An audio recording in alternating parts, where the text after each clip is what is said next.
Alright, this video is how to disassemble and remove the barrel from the Umarex Komplete. You're going to need a 5mm wrench to take the stock off.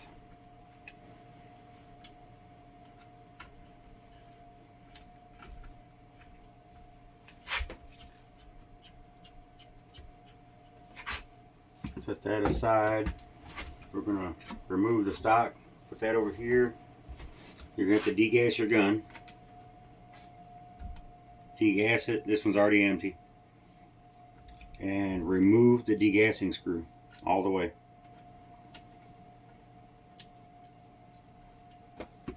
Alright, now that we've got the degassing screw removed, we're going to take a 2.5mm and remove these two little screws in the top right here. Right? They do not hold the pick rail on. This isn't anything like the Avenger or the Umarex Origin. This is a little different animal. You're going to take these two screws out.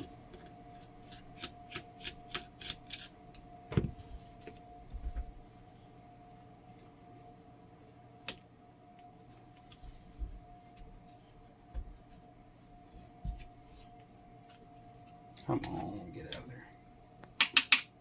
There. We'll put these to the side. And there's a little pin right here. See that pin going through? Alright, we're going to take something and push that pin out. It's really not in there very tight. The stock holds it in place so it can't come out, so there's no need for it to be tight. Hang on to this part of the gun. Keep it pulled to the barrel. Take that pin out. And if you watch right here, you're going to see the action move back. See that? That's because the hammer spring down in there is pushing on the valve, so it makes it go push out. Alright, when you get those out, you're going to notice that there is another screw, a third hole right here, that is under between these two screws you took out of the top. So you're going to take that screw out. It's just a little set screw. And when you do that, the barrel, grab it by the moderator and hold the block, and the barrel actually unscrews from out of the receiver.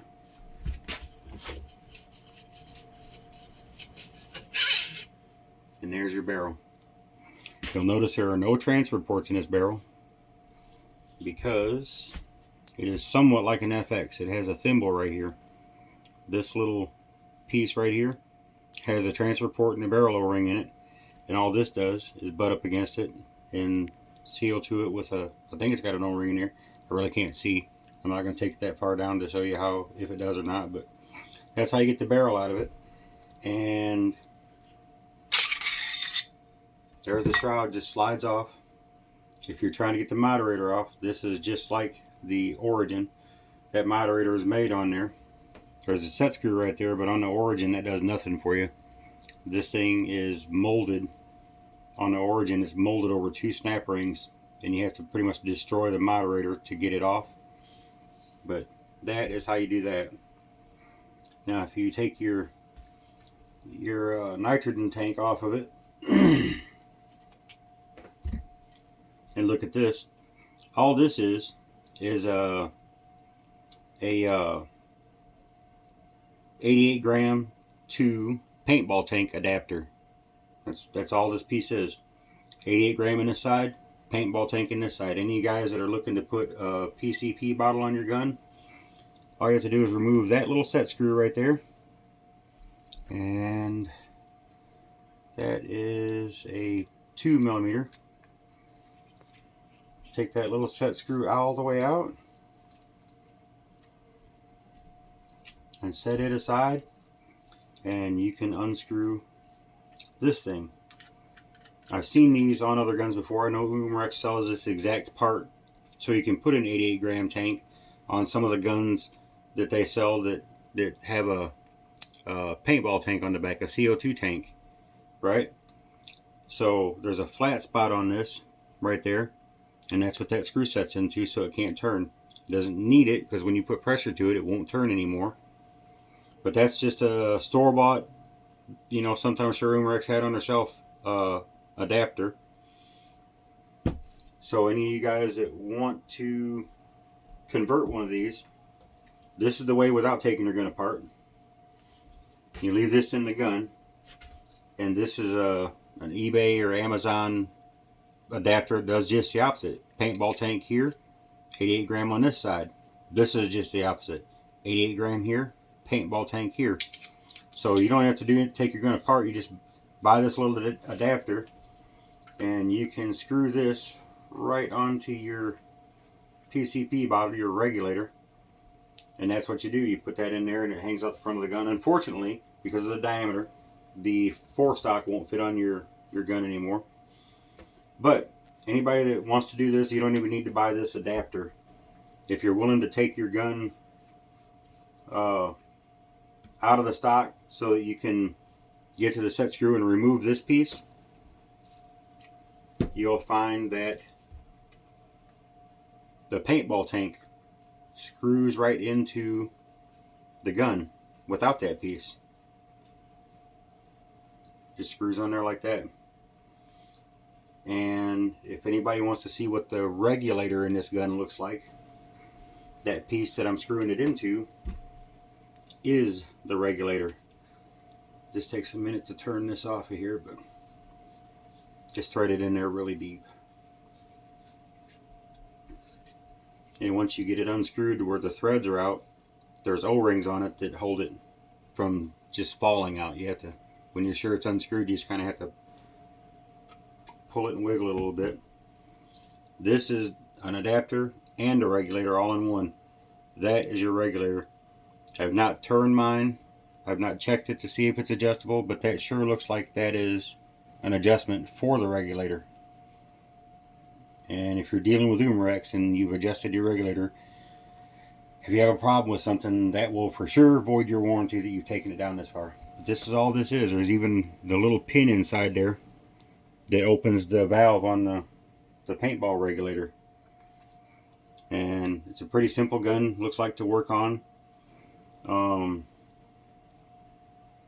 lose the little washer for that seals the degassing screw.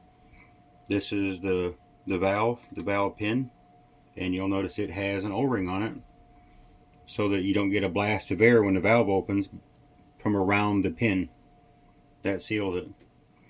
I don't really know how this little barrel thimble comes out of here, but I do know that that barrel thimble comes out. Looks like it might press out from this side and come out that side, but I'm sure it has a you have to be particular about lining it up because the transfer port's inside there.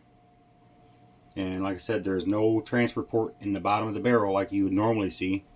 And that little groove right there is just so the set screw in the top has someplace to go without marring up the barrel. This barrel will fit in and go any way you want it to. And the air comes from behind the barrel. So this is, without this piece screwing onto here, this is a lot like an FX barrel. So that's all there is to it. That's how you get the barrel out of it, and the rest of it you can probably figure out by yourself. This is, if it had an adjustable hammer spring, this would be where it was, but I got a feeling that's not really supposed to be adjustable. It's just or the valve spring, not the hammer spring, the valve spring. So you would unscrew this, and that's how your poppet would come out. And let's look this over. This is the block that holds your hammer spring in, this little round plastic piece right here. So you would put tension on that, just hold it, and then drive that pin out right there, and that spring should push that plastic piece back, and you can take it out and your hammer spring will be under there, and your hammer, it'll all be under there. And you don't need to take the trigger assembly apart to do it. I believe all you have to do with this particular gun is work the trigger to get the hammer out,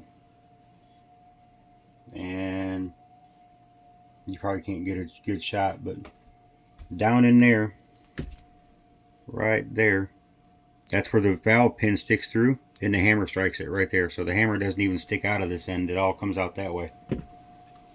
And that's it. That's all there is to it.